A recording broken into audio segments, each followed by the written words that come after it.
Estás viendo Uno por Uno, opinión y libertad.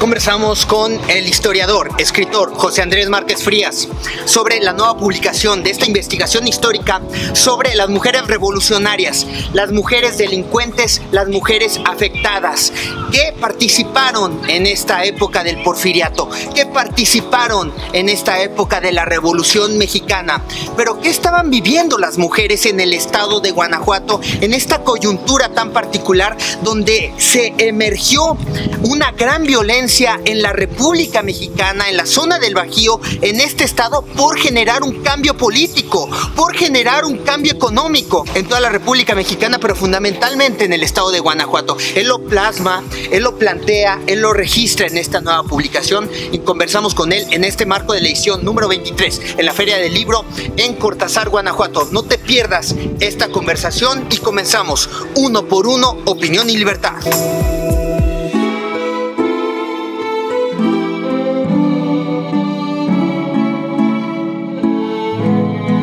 Amigos, bienvenidos a Uno por Uno, opinión y libertad. Estoy en compañía del escritor, historiador José Andrés Márquez Frías. Gracias por estar con nosotros en esta nueva edición de Uno por Uno, opinión y libertad. Gracias, al contrario, a ustedes por la oportunidad que me dan de esa entrevista y de intercambiar opinión vía televisión. Tu primer libro fue de Cortázar, de la historia de Cortázar, 300 años. Así es, Cortázar a más de 300 años de historia, espacio y población, que afortunadamente tuvo buen eco entre los cortazarenses. Justamente el próximo año se cumplen los 300 años. Dentro de la tradición oral, así es, son 300 años ya, aunque en la investigación encontré que ya en 1718 ya había sido fundado Cortázar. Sin embargo, como dijo alguien, para los estudios de Pénjamo, que están igual, no saben cuándo se fundó, lo importante es festejar. Simplemente quedó ahí. Sí, ahí está en la memoria colectiva la fecha de 1721, se conoce poco la de 1718, tampoco se sabe el día exacto de 1718. Hay documentos que lo avalan. En tus investigaciones hay un tiempo mayor de fundación. Sí, lo que pasa también es que una cosa es el acto de fundación y otra cosa es que ya existieran habitantes con anterioridad. Claro, exacto. Sí, porque cuando sea una fundación es que entonces, cuando tú hablas de más de 300 años, hablas de que hay una historia detrás de oficializar esta región como Cortázar. Así es, que inicialmente se llamaba San José de los Amoles, aunque la tradición oral de nueva cuenta nos dice que era Yayudegno, el primer nombre, y que el segundo fue San José de los Amoles. Pero como pueblo fundado sí fue San José de los Amoles, con una historia que todavía falta mucho por rastrear, muchísimo.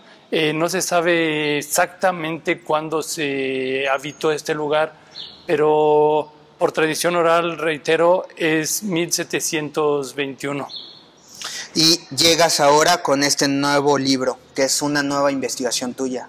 Sí, una nueva investigación con un tema diametralmente diferente, nada que ver con lo que es el municipio, sino con el estado de Guanajuato. Revolucionarias, delincuentes y afectadas, mujeres guanajuatenses durante el porfiriato y la Revolución Mexicana. Así es un tema sugerente.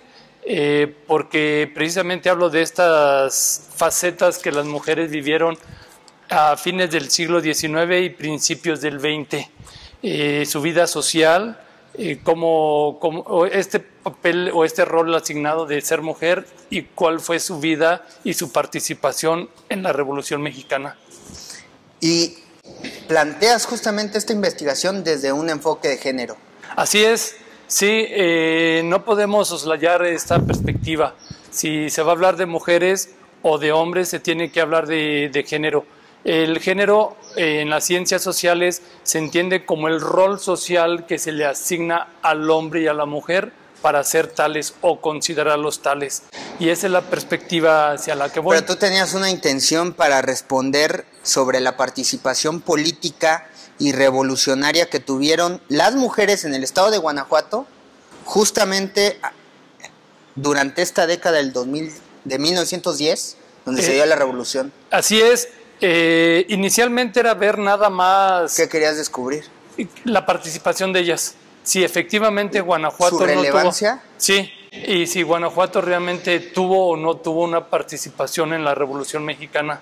Porque escuchamos nombres de Pancho Villa, Morelos, el norte y el sur de la República. Emiliano Zapata, que estaba en Morelos. Pero Carranza, ¿qué relevancia hubo en el centro? En el centro y en particular de las mujeres. Porque se habla también de mujeres a nivel nacional, pero no en el estado de Guanajuato. Y ese es el objetivo, rescatar a esas mujeres olvidadas para Guanajuato y para la historia nacional.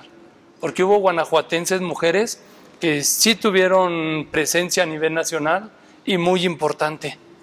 ¿Qué descubriste en materia del trato que recibían las mujeres aquí en Guanajuato en esa época? Era diverso. Estas ideas que nos han o hemos subrayado del trato que se le daba a ellas por parte del marido, y bueno, sí eran golpeadas, el hombre andaba así con otras mujeres a la par.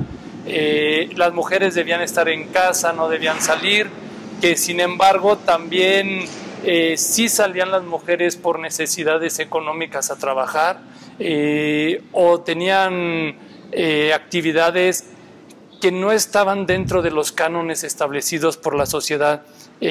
Hablemos, por ejemplo, de las prostitutas o de las delincuentes, que como tales, pues su concepto en esta actividad que realizan está fuera del concepto de ser mujer. Ajá. Sí, de eso les hablo. Y bueno, también hay mujeres ya que buscan una igualdad de las mujeres con respecto a los hombres, que esto ya desde el siglo XIX se llamaba feminismo. Ya era muy socorrido en término la palabra feminismo, o esta expresión de ya era aceptado culturalmente. Sí. Aceptado culturalmente no, había reacciones opuestas a esta liberación femenina. Pero ya era un movimiento que estaba ocurriendo en la sociedad. Ya, no con la magnificencia de hoy en día.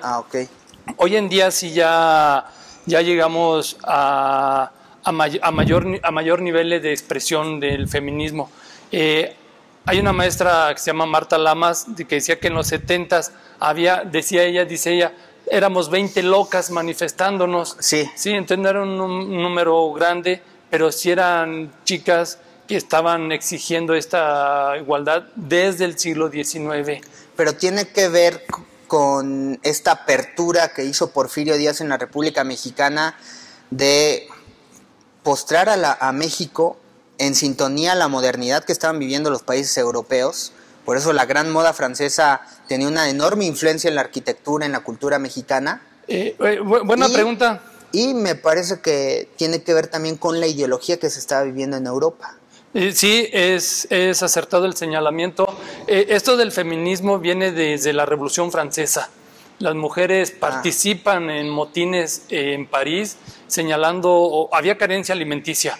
Entonces, ¿quiénes sabían y quiénes saben qué es lo que hace falta en casa? Las mujeres, porque ellas son las que administran la casa. Entonces, si el marido no lleva dinero porque no hay trabajo y ella es la que administra el dinero, entonces falta para comprar. Sí. ¿Y dónde está entonces lo que necesitamos para comer? En las tiendas que ya están cerradas. Entonces ellas proponían saquear.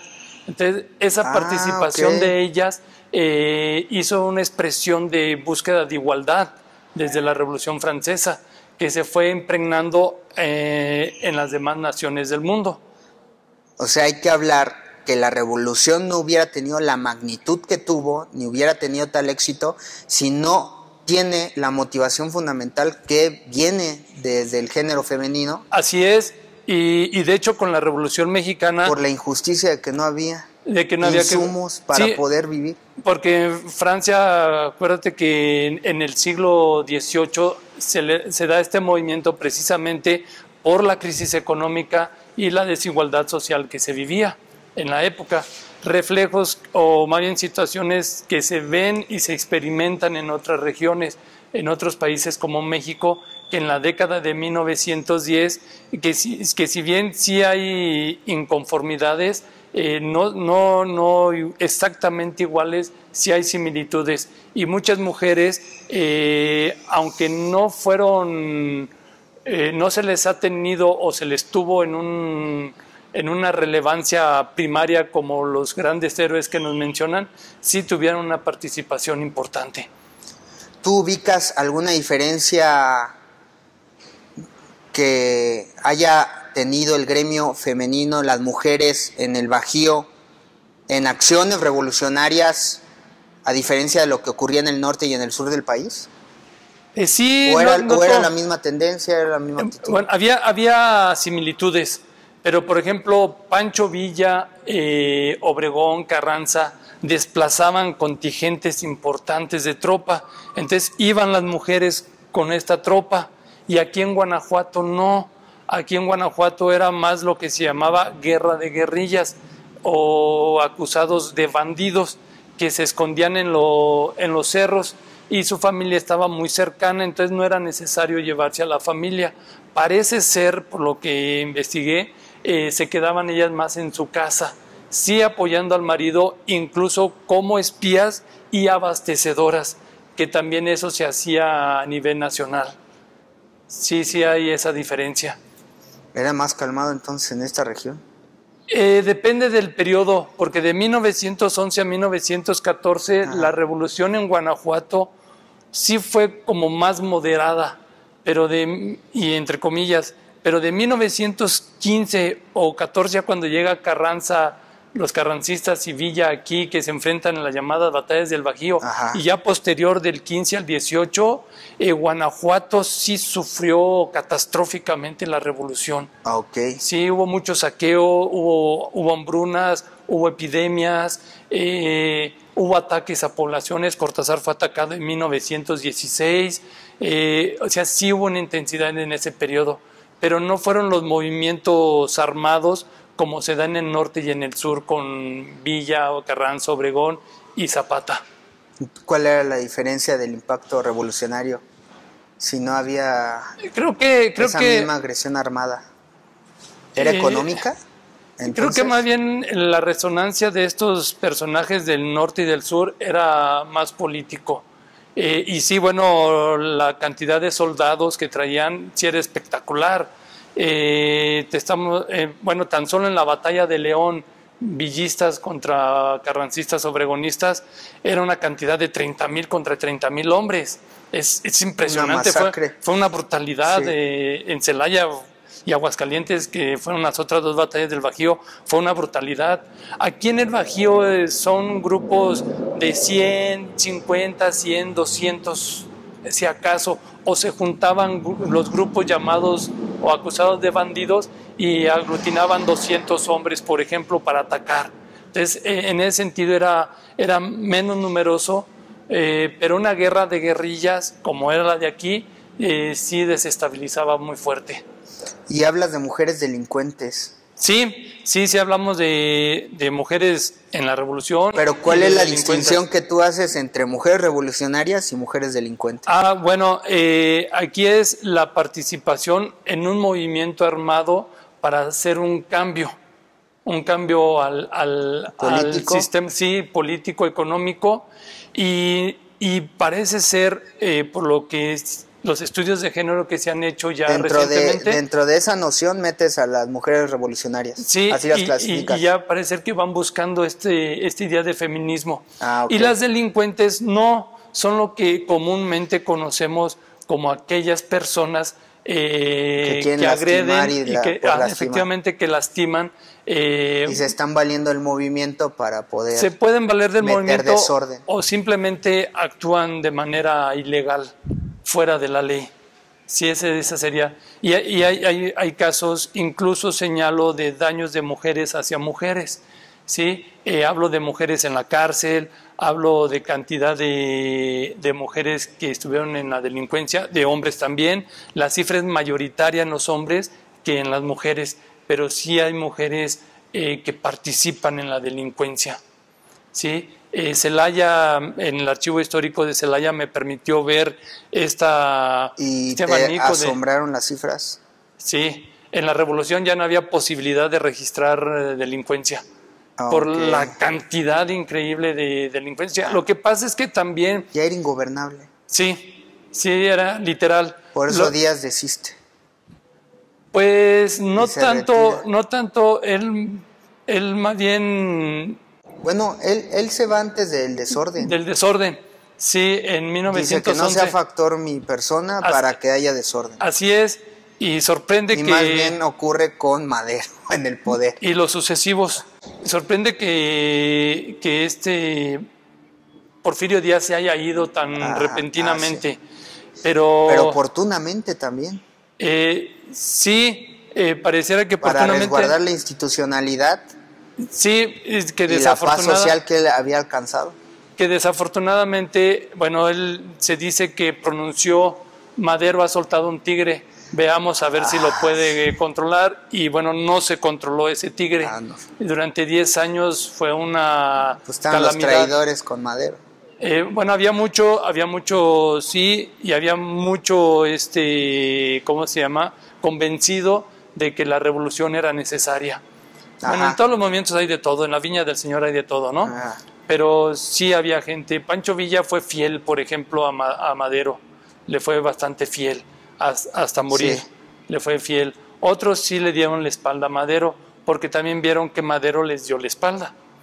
Pero sí hay esta situación.